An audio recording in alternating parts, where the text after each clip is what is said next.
Welcome back to the epic Master MAZ journey to the US.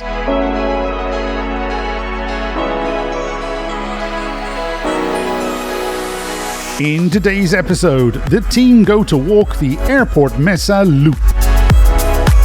Discover the world's most unhealthy omelette. Peanut butter, jelly, bananas. Master MAZ teaches us all about crystals, large and small. And a very nice man teaches us all about vibration and resonance. Playing pan drums. Master MAZ learns how to play the flute, and he's not that bad at it. And finally, Master Jordan takes the team for a walk up a tiny hill.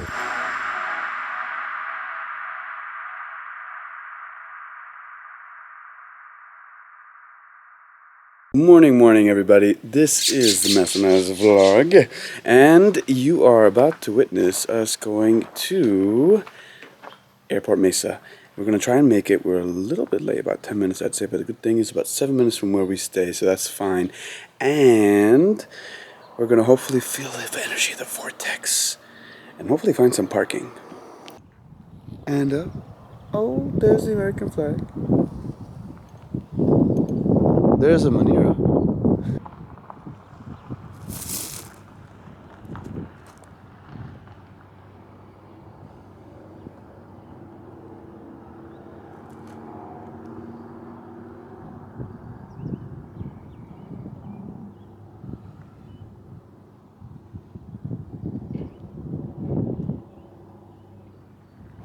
Alright, so we're actually over here at this scenic lookout right there. But Airport Mesa Trail as a whole is this whole red line, and it goes all the way around. Oh, too far. There, and it goes like all the way around, and it actually starts all the way back at the parking lot right there. But this whole parking space was kind of closed, even the place that went up to the trail up here. So it looks like the trails, even though they did say they'd open in the morning of today on the 5th, they're not really open just yet. Yeah, it doesn't look like we're going to be trailing much if the opening to the trail is closed, unless one of you guys knows something I don't about the 5th of July. And 5th of July? We're on the 6th of July. I'm so sure. So sure. I want you something to eat. So sure. How are you drinking this? I don't know which way, if I'm supposed to go like this, or like from the side, or even the corner maybe. How you doing, Emily? Trying all the angles.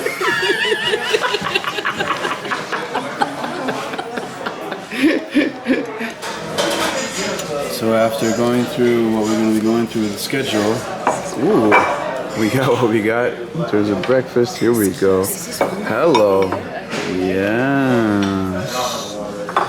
This particular omelet has peanut butter, jelly, and bananas. Of course, there are the bananas. Wow. And there's the biscuits. They're not like tea biscuits. Not at all. Nope. And what is this? Burrito. Are you happy? Like now we're getting into the thick of it. See that? There's that peanut butter right there.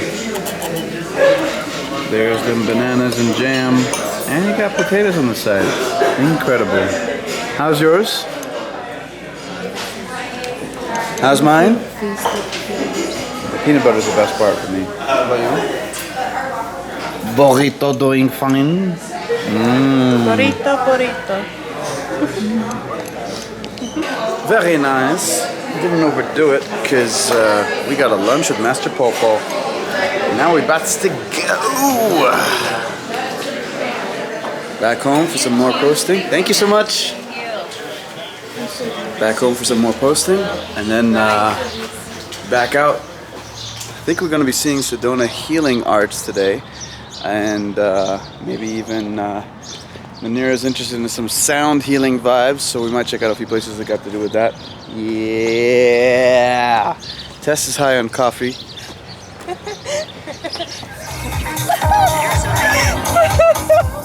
Gone!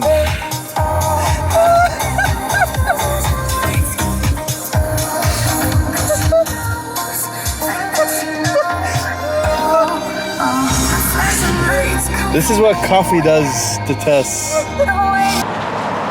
So this is Sedona Healing Arts. They got a little beautiful fountain here.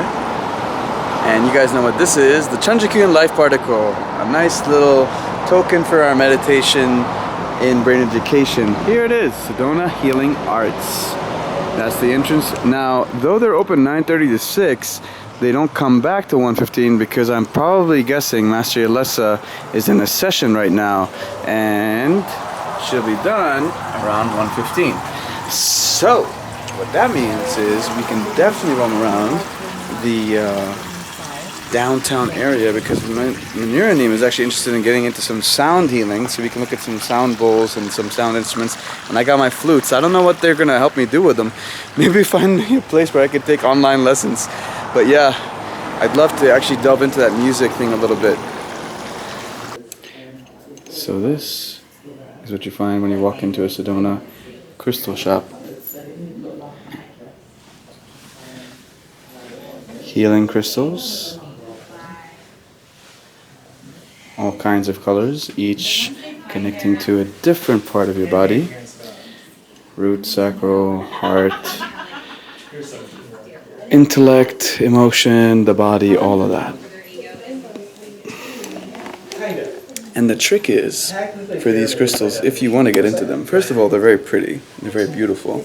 I mean, take a look at this amethyst. It's more of a triangular. It's incredible, right? That you can just cut this rock open.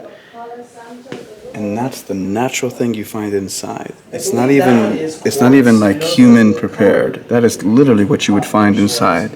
Come if you do cut this thing open. So if you were to get into this stuff, for example, nowadays my resonation is, if that's a word, is with these guys. Soda light, or otherwise, lapis lazuli. Usually the best ones are from Peru or Chile. Now I've got ones from Chile. Now here's the thing. You may like crystals because they attract a certain element to you. Now here's where you have a decision to make. You can either purchase them and kind of attune yourselves to what you find and they hold a meaning to you. Because if you really connect to it, what does that color or that combination represent in your mind, in your information, in your definitions, even if they're intrinsic or unconscious? Blue, for example, could mean some form of intellect or wisdom. So you may be seeking some form of clarity, wisdom of sort for your next thing up ahead. Now, people at this point may choose to purchase, and so they may either hang it on their person, necklace, bracelet, necklace, or just hold it in their hand and kind of embody that whole meaning, that whole energy. And the reason why people believe that these rocks have energies is because these are thousands and thousands and thousands, if not millennia years old. They are as old as Earth. They are the Earth. And what that also means is that they hold the wisdom of the Earth, and they're a lot more wise than you because they've seen a lot more. So you can carry that kind of spirit, if you like, with you and learn from it. But of course, everything that resonates with you is what you're willing to learn, meaning you already have it inside of you. So here's choice number 2. You can not purchase it and recognize that because you're attracted to those qualities, you see, I'm in need of those qualities right now. So you try and find them inside yourself, the clarity, either through your training, meditation, or through wisdom, either through how you relate to others around you or yourself. So they give you insights as to what your mind is guided towards at this current moment right now, because you could be guided towards different qualities or features or virtues at different parts of your life. And that's why crystals are interesting to me, but they're still very beautiful. And so even as an ornament or as a decorative piece, it's a beautiful thing to have in your home or in your room or in your kind of little corner if you've got smaller spaces.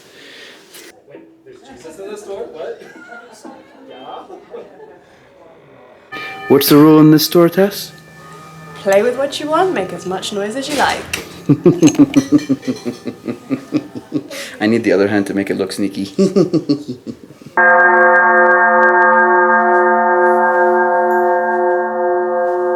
boy, Buster. Good boy.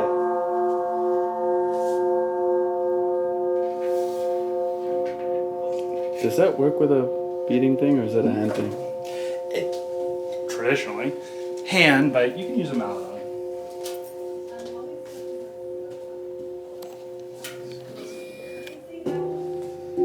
So with these, basically, if you've ever played a wine glass, same idea.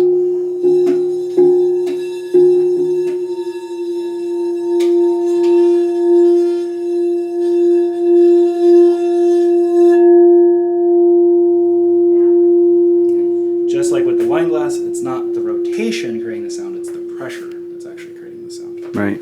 That's a beautiful one. I love that blue one. So this one, the pink is morganite, the black is black tourmaline.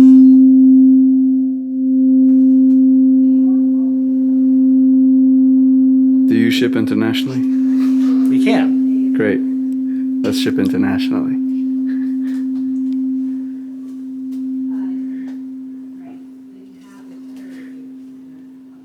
Is that it's still a quartz bowl like this Yeah. with a secondary coating. Okay. Okay, so it's always a quartz base with a secondary coating Exactly. of either...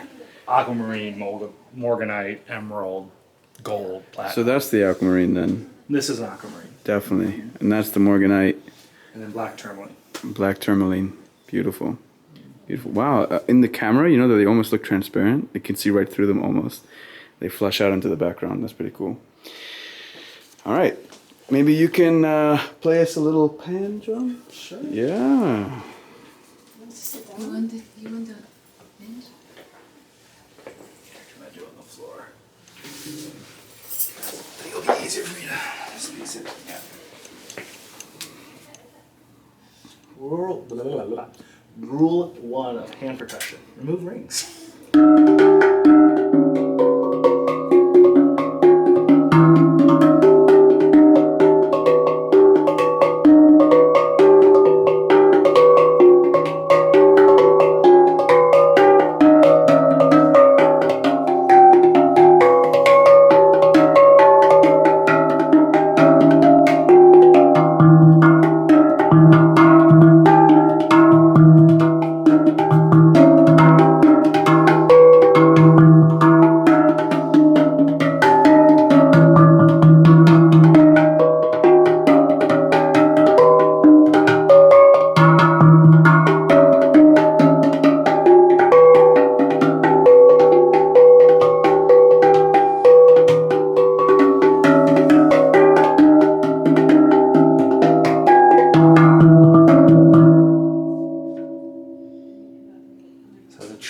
Thank you. You're not hitting the note in, but pulling the note out. Think like testing a hot surface. Using the meaty part, basically the padded part of your finger. Now I did occasionally still use the thumb knuckle just because of an angle thing, but if you always use that, nerve endings is the issue. Yeah. It'd start hurting really quick. Right. So by using the meatier part, you're actually able to play for On any digit or just the... Really, yeah. any I digit? tend to focus on these two fingers, just position-wise. But I mean like any digit, like this Yeah. part, this part, this No, part. just, yeah, the key is just that padding. Okay. That's what you're going for. Okay. The padding and like you're on a hot plate. And a lighter touch, yeah. Got it. And that's actually true with like djembes and doumbeks and other like drums too. You actually are supposed to use that lighter So touch. it's as the a reverb. snack. It's like the what do you call it? Like the recoil? I don't know what. Kind of, yeah. Yeah. You can think like a recoil, yeah. The more of a smack you do, the more impact on the hand. Right, the more right. you tire yourself out.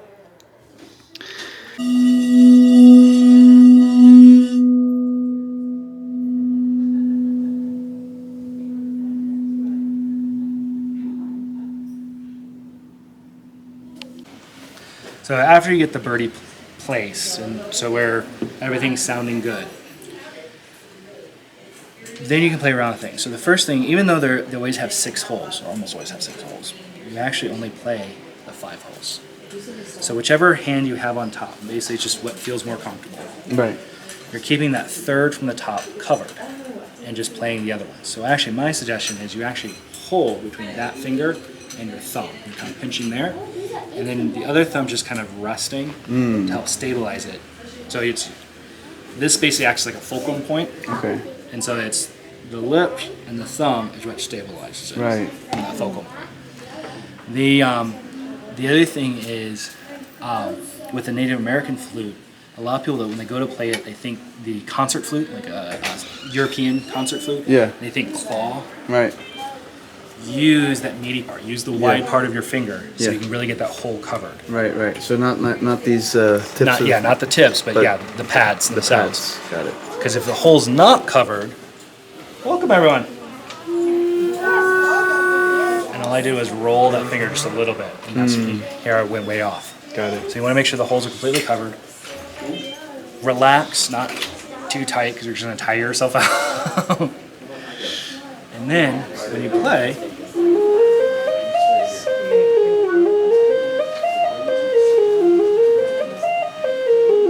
always going in order. So if you ever, they always talk about with learning piano, it's all about the arpeggios. Practice your scales, your arpeggios. Right. This is your flute arpeggio. Okay. Your flute scale. Right, but that fulcrum point still stays still. But that fulcrum point stays still. Gotcha. Now I can do more than one finger at a time.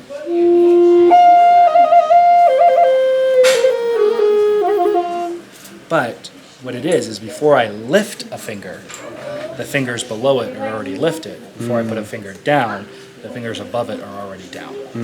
So even when I'm doing multiple fingers, I'm still using that basic order. Gotcha. Now, personally right now, you could do this. I tend to get this one that helps me just get the placing. Yeah. That's what that is. It just helps me get the placing. Okay. But once you get comfortable with the holes, you may not need to do that. Right. The other big thing, the second biggest mistake people tend to make is they try and blow too hard. It's actually a very soft air. Okay. The imagery that worked for me is think blowing on a candle, just enough to cause the flame to move, but not flicker. Okay.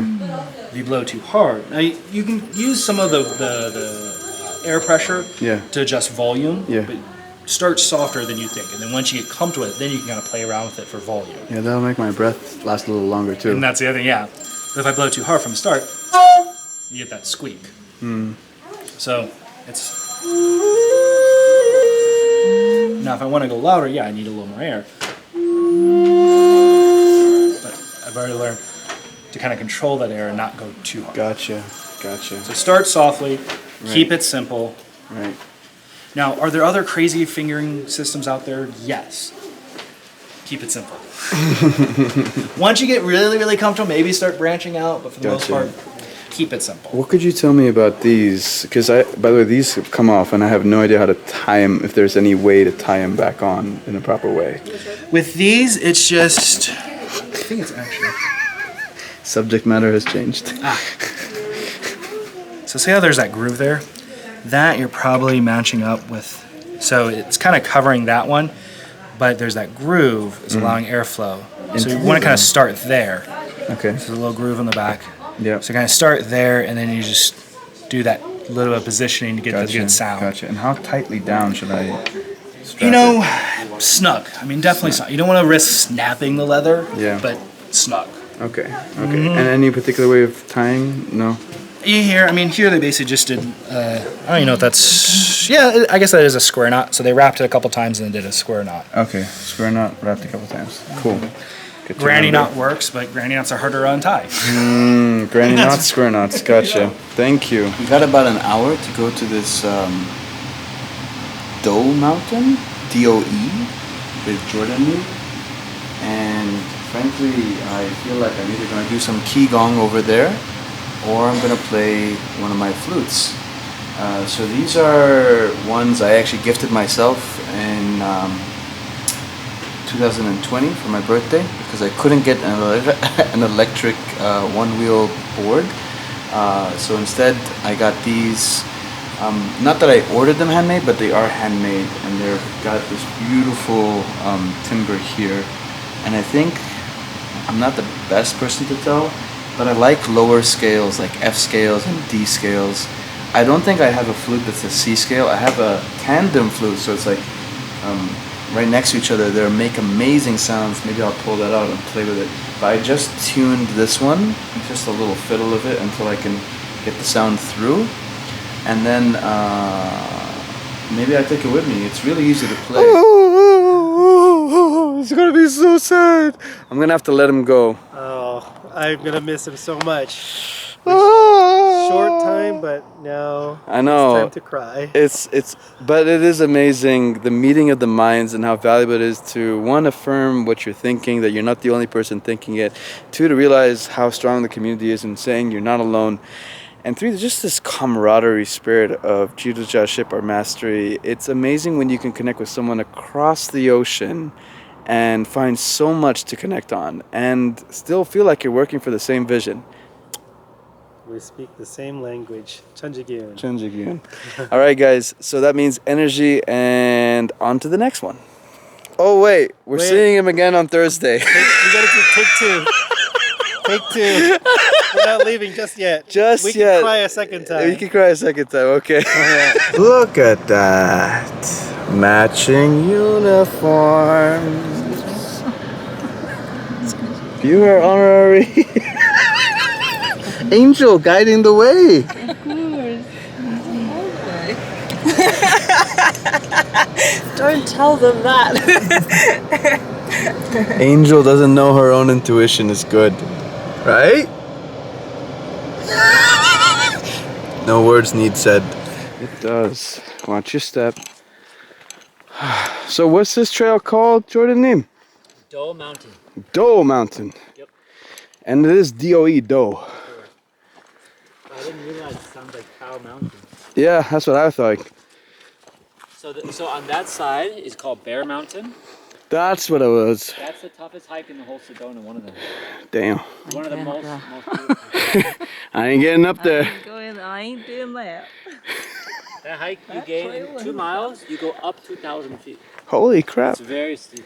2 miles and 2,000. Woo. So when I came here last time, Yeah. I was early. So I hiked this one first and then I went up that one. No. You like hiking in general, or was this the first time you kind of hike in general? My first 2 days here, I came here. So I was just using my energy. You know? Yeah. But I do hike, that's what I do. Okay. So, Jordan was telling me that across from us, we're on Doha Mountain. Bear Mountain is the toughest climb in Sedona because it goes up 2,000 feet in just 2 miles of hiking. Yeah, that's crazy. Now, by comparison, I'd say the peak of that is about, what, 1,800 feet? Just by comparison. But I don't think the trail's as short as 2 miles. Who knows? Find out. Keep you posted. Oh, and I got my flutes with me in case I wish to play them near the top. And you get aired out easily if you're not used to the altitude difference. So you better pace yourself. That's a good point to make, Jordan. How, if you're an international traveler, you better accustom yourself to A, the difference in humidity, temperature, as well as altitude. Altitude is like the biggest killer for those coming from non-mountainous regions. And then there's the intensity of temperature. Strength of Woo! Altitude, hello! So just like Master Jordan said, before these beams were shining down, now that entire valley right over there is all lit up. Thanks to these beams right here.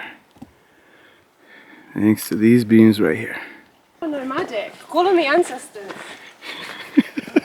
Oh, ancestors, hear me! Bring strength to these legs and wisdom to these eyes and movements so that we may climb thee. What do you... Straight ahead. Wow, I see it. Like a that's an in and out, isn't it? What's in and out?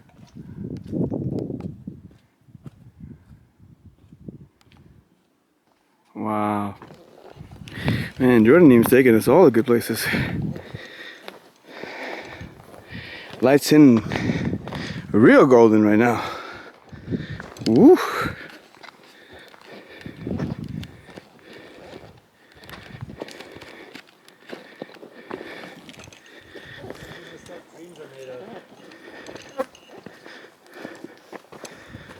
What you got on there?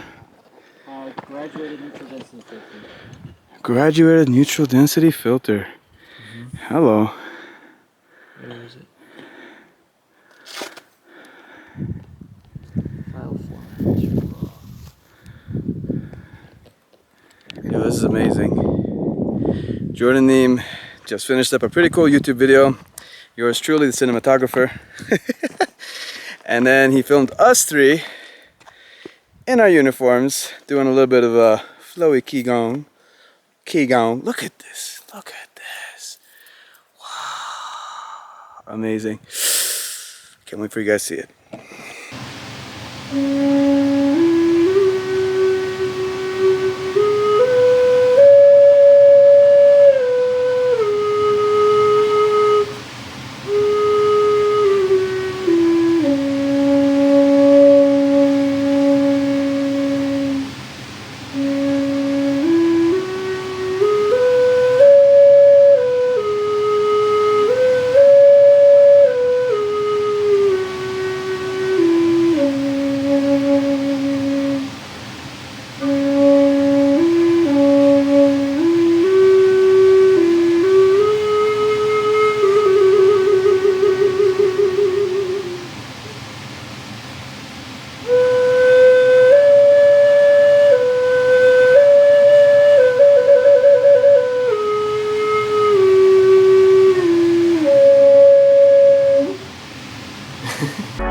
Don't forget to like, subscribe, and ring that bell